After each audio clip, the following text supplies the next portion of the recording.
Hello students, आज हम हिंदी साहित्य में आपकी पाठ्य पुस्तक मेधा के पाठ 4 का अध्ययन करेंगे, जिसका शीर्षक है वीरता का सम्मान। वीरता का अर्थ होता है बच्चों साहसी और बलवान, और सम्मान का अर्थ होता है प्रतिष्ठा, मान, आदर, सत्कार करना। इस पाठ में बच्चों सिकंदर ग्रीक का सम्राट था। उसने तक्षशिला के राजा आम्भी के निमंत्रण पर भारत पर आक्रमण किया था। इस नाटिका के द्वारा पंचनंद प्रदेश के राजा पुरु, सिकंदर और आम्भी के बीच हुए संवाद को दर्शाया गया। संवाद का अर्थ होता है बातचीत को दर्शाया गया है। इसका उद्देश्य बच्चों में देश प्रेम और स्वाभिमान की भावना का संचार करना है। सबसे पहले बच्चों पात्र परिचय। पात्र परिचय यानी कि जो कैरेक्टर इसमें हमारे लिए गए हैं। सिकंदर ग्रीक यूनान का सम्राट, आम्भी तक्षशिला का राजा, पुरु पंचनंद प्रदेश का राजा, सेनापति यूनान का सैनिक।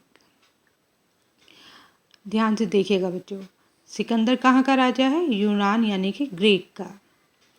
आम्भी तक्षशिला का राजा है। पुरु पंचनंद प्रदेश का राजा, सेनापति यूनान का सैनिक। इस पाठ में एक दृश्य दर्शाया गया है जब सिकंदर, जो स्थान लिया गया है सिकंदर का सैनिक शिविर। शिविर का अर्थ होता है जब युद्ध के मैदान में जब अपने सैनिकों के रहने का इंतजाम किया जाता है, यानी कि टेंट लगाया जाता है, तो उसको शिविर कहा जाता है, यानी कि टेंट। सिकंदर का सैनिक शिविर। एक ऊंचे आसन पर सिकंदर बैठे हुए हैं। उनके बाईं ओर एक साधारण से आसन पर तक्षशिला का राजा आम्भी बैठा है, यानी कि राइट हैंड साइड में आम्भी बैठा है, यानी तक्षशिला का राजा। सिकंदर के दाईं ओर 2 सैनिक खड़े हैं, यानी कि लेफ्ट हैंड साइड में 2 सैनिक खड़े हैं। पहला संवाद है सिकंदर का। महाराज आम्भी, मुझे आज अत्यंत प्रसन्नता हो रही है, यानी कि बड़ी ही खुशी हो रही है कि मैंने आप जैसा मित्र पाया है। आपकी सहायता से ही हमने पुरु राज्य पर विजय प्राप्त की है। आपकी इस सहायता के लिए हम आपके आभारी हैं, यानी कि उनका आभार व्यक्त कर रहा है, यानी कि उसका उपकार मानने वाला। सिकंदर उसका उपकार मान रहा है आम्भी का कि तुम्हारी ही सहायता से मैं पुरु पर, यानी कि पंचनंद पर, यानी पुरु पर राज पर विजय प्राप्त कर सका हूँ। यहाँ वो सिकंदर आम्भी को धन्यवाद दे रहे हैं। आम्भी, अब आम्भी उसका उत्तर दे रहे हैं। आम्भी, महाराजाधिराज, यह आप क्या कह रहे हैं? यह तो मेरा सौभाग्य है कि आपने मुझे सेवा का अवसर प्रदान किया है। आपकी सेवा करके मैं धन्य हो गया हूँ। सैनिक वेश में, यानी कि ड्रेस में, सैनिकों की ड्रेस में, द्वार रक्षक का प्रवेश, यानी कि द्वार रक्षक जो गेट पर खड़े हुए थे, यानी कि यहाँ महाराज अधिराज का अर्थ होता है अनेक राजाओं में श्रेष्ठ। क्या है इसका अर्थ? अनेक राजाओं में श्रेष्ठ। यहाँ उत्तर दे रहे हैं कि आप ऐसा क्यों कह रहे हैं? तो मेरा सौभाग्य है कि आप इतने बड़े राजा हैं, इतने शक्तिशाली हैं कि मुझे उनके साथ सेवा करने का, मतलब आपकी सेवा करने का मुझे अवसर प्रदान हुआ है। अब द्वार रक्षक, यानी कि जो गेट पर सैनिक थे वो आते हैं प्रवेश करके। महाराज की जय हो। सेनापति बंदी, महाराज पुरु को आपकी सेवा में प्रस्तुत करना चाहते हैं। तो यहाँ सैनिक हैं, किसको लेके आने की बात कह रहे हैं? पुरु को। सिकंदर, आज्ञा है पुरु राज को शीघ्र हाजिर किया जाए। द्वार रक्षक, जैसी आपकी आज्ञा हो महाराज। द्वार रक्षक चला जाता है। सेनापति प्रवेश करके, महाराज की जय हो। पुरु राज, मैं भारत वीर पुरुष यूनान नरेश को अभिवादन करता हूँ, यानी कि प्रणाम करता हूँ। आम्भी, अरे पुरु, तुम बंदी बना लिए जाने पर भी अपने को भारत वीर कह रहे हो। ऐसा करते हुए तुम्हें शर्म नहीं आ रही है? यानी कि यहाँ आम्भी उसका मजाक उड़ा रहा है कि आप बंदी होने पर भी अपने आप को वीर कह रहे हो। पुरु, वीरता वीर भाव में है आंभी, यानी कि वीरता किस में है, शूरता में है। वीर भाव यानी कि वीरता की भावना होना। मैंने तो अपनी पूरी शक्ति और पराक्रम से युद्ध किया है। तुमने क्या किया? तुमने तो शत्रु के सामने आत्मसमर्पण कर दिया। क्या कर दिया? आत्मसमर्पण कर दिया। तुमने तो अपनी हार ही स्वीकार कर ली। इसका अर्थ होता है अपनी हार स्वीकार कर लेना। तुम तो देशद्रोही हो, तुम्हें इतिहास कभी क्षमा नहीं करेगा। क्या कह रहे हैं यहाँ पे पुरु आंभी को कि तुम तो अपनी हार मान चुके हो, तुमने बिना युद्ध किए ही अपने आप को आत्मसमर्पण कर दिया सिकंदर को, पर मैं ऐसा नहीं हूँ। तुम तो देशद्रोही हो, तुम्हें इतिहास कभी क्षमा नहीं करेगा। अर्थात जब भी कभी हम सिकंदर और पुरु और आपके बारे में पढ़ा जाएगा तो आपके विरुद्ध यानी कि आपको कोई क्षमा नहीं करेगा कि तुमने इतना बड़ा धोखा दिया, तुमने अपने ही देश के प्रति गद्दारी की है। देशद्रोही का अर्थ होता है गद्दार होना।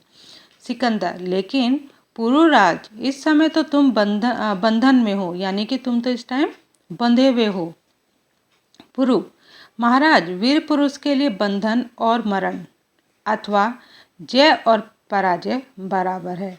यहाँ पुरु कह रहा है कि महाराज वीर पुरुष के लिए यानी कि साहसी व्यक्ति के लिए बंधन और मरण दोनों एक जैसा है, अथवा जय और पराजय बराबर है। मुझे खुशी है कि मैंने अपना कर्तव्य पूरी निष्ठा और ईमानदारी से निभाया है। भगवान कृष्ण ने भी कहा है, कर्म करो, फल की इच्छा मत करो। अर्थात अच्छे काम करते रहिए, फल की इच्छा मत रखो। आंभी, महाराज यह तो लगातार बोले ही जा रहा है।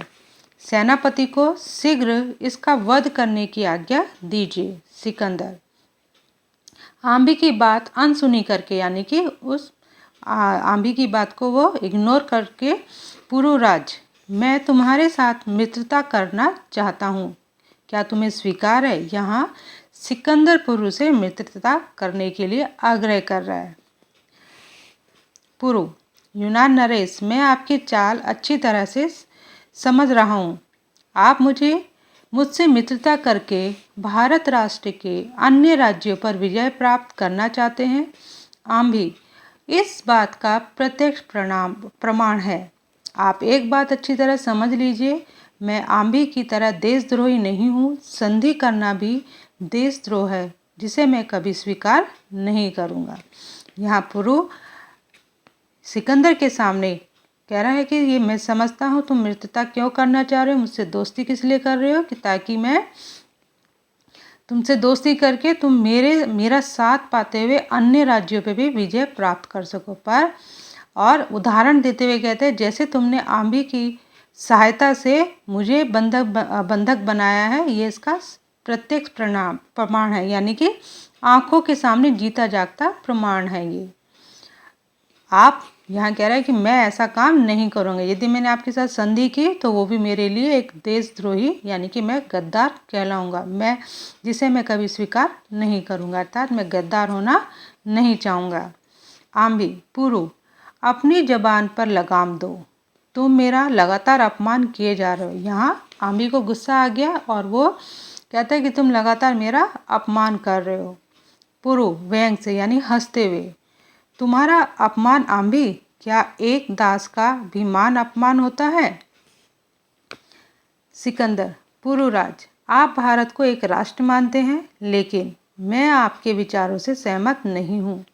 आपके भारत राष्ट्र में तो राजा परस्पर लड़ते ही रहते हैं। यहाँ सिकंदर फिर उसको अपनी बातों में उलझा रहा है कि तुम अपने राष्ट्र को भारत को एक राष्ट्र मानते हो, पर मैं तुम्हारे विचारों से सहमत नहीं हूँ। क्यों? क्योंकि भारत राष्ट्र में तो राजा परस्पर लड़ते ही रहते हैं। इसका जवाब देते हुए पुरु कहते हैं, यहाँ जवाब दे रहे हैं पुरु, यूनान नरेश यानी कि राजा, ये हमारा आंतरिक मामला है। आंतरिक मामला यानी कि ये हमारा देश का आंतरिक यानी अंदर की अपने देश की बातें हैं। क्या एक परिवार में कभी मतभेद नहीं होता? विचारों में भिन्नता नहीं होते हुए भी सभी एक ही परिवार के सदस्य रहते हैं और आवश्यकता पड़ने पर एक दूसरे का सहयोग करते हैं। ऐसे ही हमारे राष्ट्र भारत में भी विभिन्न धर्मों और संप्रदायों के लोग रहते हैं। उनमें भी वैचारिक मतभेद हो सकता है, लेकिन वास्तव में सभी भारत माँ की संतान हैं। आवश्यकता पड़ने पर सभी भारतीय एकजुट होकर सहयोग करते हैं। अर्थात यहाँ वैचारिक मतभेद यानी कि हमारे आपस के विचार जरूर अलग हो सकते हैं, पर जब मुसीबत पड़ती है तो पूरा भारत एकजुट होकर के सामना करता है। हार नहीं, लड़ते नहीं आपस में, बल्कि एकजुट हो जाते हैं और अपनी उस परिस्थिति का सामना करते हैं। सिकंदर, अब तो मैं सोच रहा हूँ कि भारत पर विजय प्राप्त करना एक कठिन कार्य है। यहाँ सिकंदर समझ जाता है कि पुरु क्या कहना चाह रहा है कि आप पूरे भारत पर विजय प्राप्त नहीं कर सकते हो, ये बहुत कठिन है। जैसे कि पुरु ने कहा कि वैचारिक मतभेद हो सकते हैं, पर जब आवश्यकता पड़ती है तो सभी भारतीय एकजुट हो जाते हैं। जैसे कि हमने भारत की आज़ादी यानी अपनी आज़ादी प्राप्त की थी जब पूरा हिंदुस्तान एक हो गया था। तो यहाँ पुरु का ये कहने का अर्थ था। पुरु, कठिन ही नहीं, भारत पर विजय प्राप्त करना असंभव है। क्या कह रहे हैं कि कठिन ही नहीं, भारत पर विजय प्राप्त करना भी असंभव है, यानी कि मुश्किल है। पुरु, सिकंदर, पुरु क्या कहते हो? तुम्हें पता है तुम किससे बात कर रहे हो? पुरु, जानता हूँ महाराज, आपको मेरी बातें कड़वी जरूर लग रही है, लेकिन मेरी बात में सच्चाई है। सत्य ही कहा गया है, प्रिय लगने वाले हितकारी वचन दुर्लभ होते हैं। यानी कि सत्य यानी सच ही कहा है कि जो अच्छे लगने वाले शब्द होते हैं वो हमेशा मन को चुभ जाते हैं। मैं आपको प्रिय लगने के लिए झूठ बोलूं, यह संभव नहीं। तो यहाँ पुरु कह रहा है कि मैं अपने आप को अच्छा दिखाने के लिए, आपकी नज़रों में अच्छा, आपकी नज़रों में प्रिय बनने के लिए मैं झूठ बोलूं, ऐसा संभव नहीं। जो सच है तो सच है, मैं उसी का साथ दे रहा हूँ। आम भी कुछ बोलना चाहता है, लेकिन सिकंदर हाथ से इशारा करके रोक देता है। सिकंदर, पुरुराज, आपकी सत्यवादिता और विचारों ने मुझे बहुत प्रभावित किया है। इस समय आप हमारे बंदी हैं, बताइए हम आपके साथ कैसा व्यवहार करें? यहाँ उत्तर देते हैं पुरु, वही जो एक राजा दूसरे राजा के साथ करता है। सिकंदर, बहुत खूब। पुरुराज, आप तो निसंदेह वीर हैं। निसंदेह यानी कि इसमें कोई संदेह नहीं कि तुम सचमुच में साहसी हो। सिकंदर वीरता का सम्मान करता है। सिकंदर ने कहा, मैं वीरता का सम्मान करता हूँ, यानी कि शूरवीर व्यक्तियों को मैं का सम्मान करता हूँ, उसका आदर करता हूँ। सिकंदर, सेनापति, पुरु को बंधन मुक्त कर दो, यानी कि आज़ाद कर दो। सिकंदर ने अपने सेनापति को आदेश दिया कि पुरु को आज़ाद कर दो, उसकी बेड़ियों को खोल दो। सेनापति आगे बढ़कर बंधन खोलता है। सिकंदर, पुरुराज, आप आज़ाद हैं, आगे बढ़कर गले लगाता है, यानी कि उसके सामने अपना आगे बढ़ता है, खुद उसके पास जाता है और उसको गले लगाता है। और आज से हम दोनों मित्र हुए। क्या कहते हैं सिकंदर यहाँ पर कि आज से हम दोनों मित्र हुए। पुरु, महाराज, आपसे मित्रता करके मैं अनुग्रहित हुआ हूँ। अनुग्रहित यानी कि एहसान मंद हुआ हूँ। यहाँ पुरु भी उसके लिए धन्यवाद देते हैं उसको, सिकंदर को, कि महाराज मैं आपके इस एहसान मंद को मानता हूँ। आम भी मुंह बनाकर दोनों को देखता रह जाता है और पर्दा गिर जाता है। यहाँ इस दृश्य का अंत हो जाता है।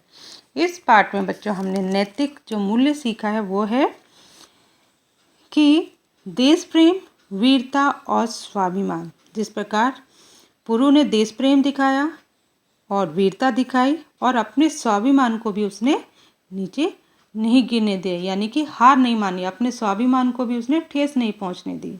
इसी प्रकार बच्चों हमें भी अपने देश के प्रति प्रेम होना चाहिए, साहस होना चाहिए हमारे अंदर, और अपने स्वाभिमान को किसी भी चीज़ के लिए शर्मिंदा मत होने दिए, यानी कि अपने सम्मान को बनाए रखें और अपनी हार नहीं माननी चाहिए। यदि आप सही हैं तो बिल्कुल भी नहीं। इस पाठ का जो नैतिक मूल्य है वो यही है। बच्चों नेक्स्ट वीडियो में मैं यानी कि वीडियो नंबर 2 में मैं क्वेश्चन आंसर डिस्कस करूंगी। प्लीज़ चिल्ड्रंस ध्यान से प्रश्नों के उत्तर को ध्यान से सुनिएगा और उसी के आधार पर अपने प्रश्नों के उत्तर लिखिएगा। मिलते हैं सेकंड वीडियो में।